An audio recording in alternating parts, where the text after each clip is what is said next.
हजुरहरूले चाहिँ visit visa लाग्यो अब म दुबई जाने भएँ भनेर चाहिँ मक्ख पर्नुभन्दा पहिला 2-4 कुराहरू चाहिँ साथीहरू बुझ्नुपर्ने हुन्छ है। नेपालको एयरपोर्टबाट उड्नुभन्दा अगाडि हेर्नुहोस्, नेपालबाट हजुरहरू उड्नुहुन्छ, कतिपय मान्छेहरूले हजुरहरूलाई मिसगाइड गरिराखेको हुन्छ।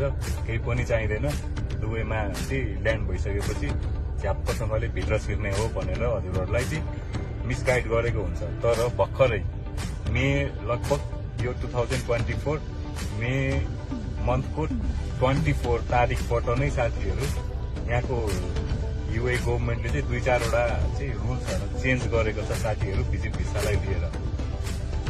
एक नम्बरमा साथीहरू दुःख सुख हजुरहरूले नेपालबाट भिजिट भिसा लाउनु भयो, त्यस पछाडि दुबईको एयरपोर्ट अथवा आबुधाबीको एयरपोर्ट, शारजा जुनसुकै युएको एयरपोर्टमा झरे पनि हजुरहरूसँग एक नम्बरमा हुनुपर्ने भनेको साथीहरू रिटर्न फ्लाइट टिकट पनि हुनुपर्छ। यहाँ चाहिँ आइसकेपछि फेरि हजुरहरूको चाहिँ कति महिना पछाडि कति दिनको प्लान छ भिजिटको प्लान, घुमिसकेपछि म फेरि रिटर्न ब्याक जाने हो भनेर हजुरहरूले रिटर्न टिकट सो गर्नुपर्ने हुन्छ एयरपोर्टमा एक नम्बरमा। कुरा बुझ्नुभयो नि? भिडियो व्यापक सेयर गर्नु है। कतिपय साथीहरूको भिजिट भिसा लागिसकेको होला, आउने दिनमा कतिपय साथीहरू चाहिँ भिजिटमा आउन लाग्नु भएको होला। उहाँहरूलाई यो एकदमै इम्पोर्टेन्ट भिडियो हो। हजुरहरूको आफन्त साथीभाइ कोही आउन लाग्नु भएको छ भने जुई भिडियो चाहिँ सेयर गर्दै जानु होला। 2 नम्बरमा साथीहरू हजुरहरूसँग यहाँ चाहिँ बसुन्जेलको लागि कुन होटलमा बस्ने हो, होटल बुकिङ पनि देखाउनु पर्ने हुन्छ। त्यो चाहिँ अहिले यहाँनिर चेक गर्छ क्या, युएईमा चेक गर्ने कुरा मैले हजुरहरूलाई भनिरहेको छु है।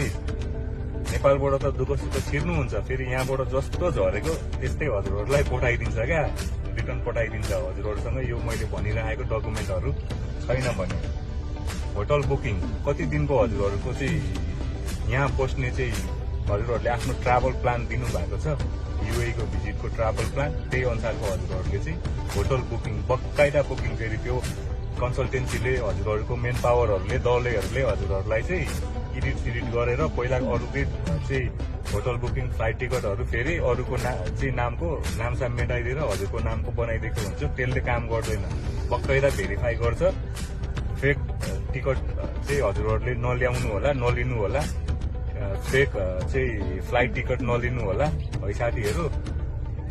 पछि आइसकेपछि फेरि हजुरहरूले थोरै हजुरहरूको चाहिँ पैसा लस्ट हुन्छ, तर चाहिँ ओरिजिनल काम गरेर आउनु होला। पछि रिटर्न हुन मिल्ने खालको टिकट लिनु होला है साथीहरू। होटल बुकिङ त इजिली booking.com-बाट आफैले गर्न सक्नुहुन्छ, तर फ्लाइट टिकट चाहिँ साथीहरू अरूको चाहिँ एडिट गरेर नगर्नु होला।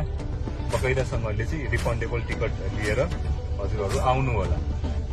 अब लास्ट भनेको चाहिँ साथीहरू 3 नम्बरमा हजुरहरूको चाहिँ गोजीमा क्या, यहाँ युएको दराम, युएको पैसा, यहाँको पैसालाई दराम भन्छ साथीहरू। हजुरहरूसँग 3000 दराम हजुरहरूको गोजीमा हुनुपर्छ।